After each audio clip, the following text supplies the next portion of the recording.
Alrighty, good morning, afternoon, evening, whatever time it is for you. Welcome to my second project. I will be doing it on determining whether there's a correlation between restricting access to bathrooms and rates of sexual assault for transgender and non-binary students. So right off the bat, this is a graphic that I made.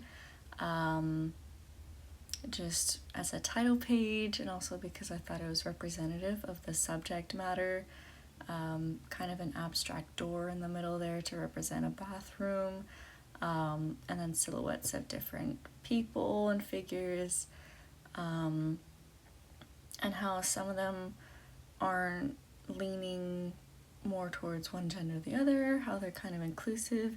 And then very, very subtly in the background, I did put the colors of both the transgender pride flag and the non-binary flag, just as like a subtle nod as to the communities I'm talking about.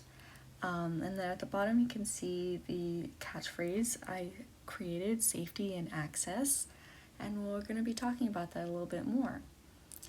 Alrighty, so starting off is this data table that I was given. In this data table, you're given the different groups of transgender and non-binary students.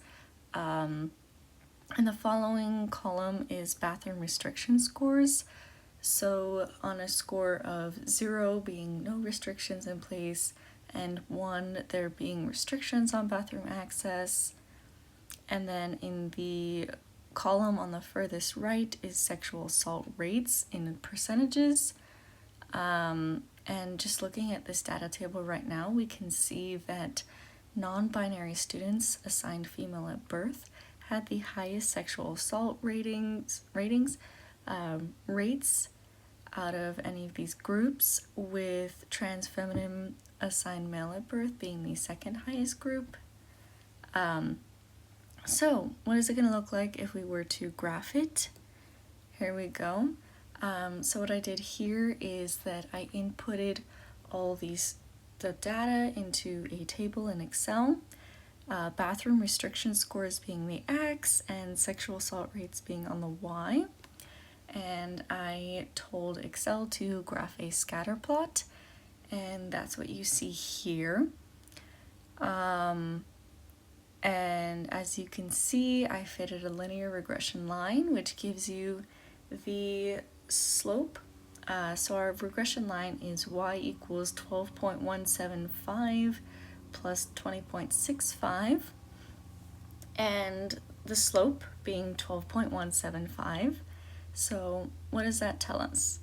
That tells us that with every restriction placed on bathrooms, the rate of sexual assaults is predicted to increase by 12.175%. And additionally, the trend line is going in the positive direction, which shows a positive correlation, further displaying that as restrictions increase, so do sexual assault rates. And our R-squared value is 0.41, and a correlation coefficient of 0.41 means that there is a moderate correlation between bathroom restrictions and rates of sexual assault. Previous research did indicate that since our R-squared value is low being less than 1, other factors may be contributing to increased sexual assault rates rather than just the restrictions on bathrooms and locker room access. And so what other factors could potentially be contributing? The ones that I came up with were geographical location, how urban versus rural environments tend to affect school atmospheres, and campus attitudes. You know, some schools may have negative views of the trans community, thereby exhibiting behaviors of microaggression aimed at transgender and non-binary students. In the video that was linked in the outline of this project option, it did mention campus attitudes and specifically teacher supports, and whether or not teachers were supportive of transgender, non-binary students.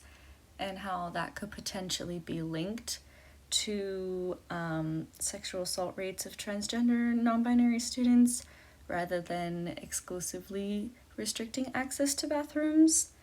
So those are the other factors that I came up with that could potentially be contributing. And then moving on to my conclusion. With my conclusion, we found that the correlation strength was moderate. We had a low R-squared value, which gave us mixed results.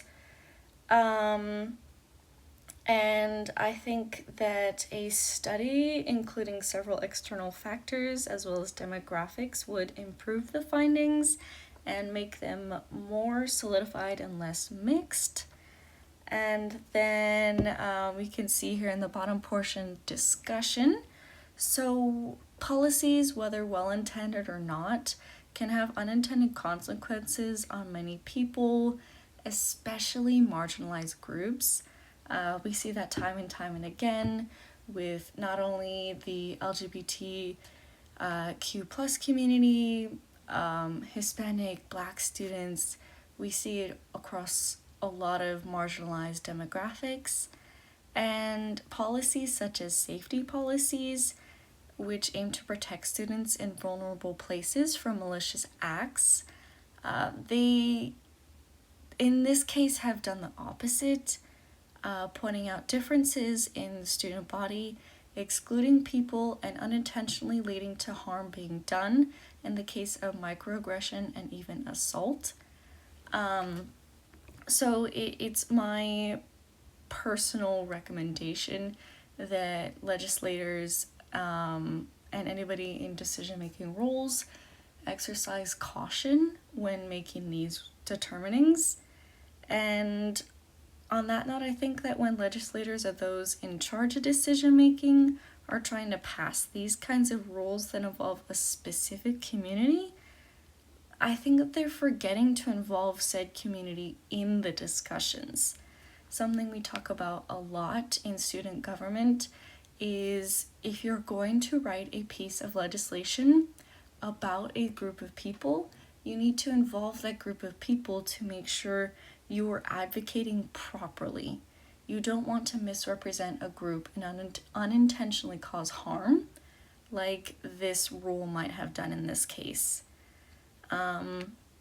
If you don't do that, like I said, it leads to misinformed decision-making, and policies seeking to do good results in negative consequences and further marginalization. So that is my presentation, and thank you for watching and listening.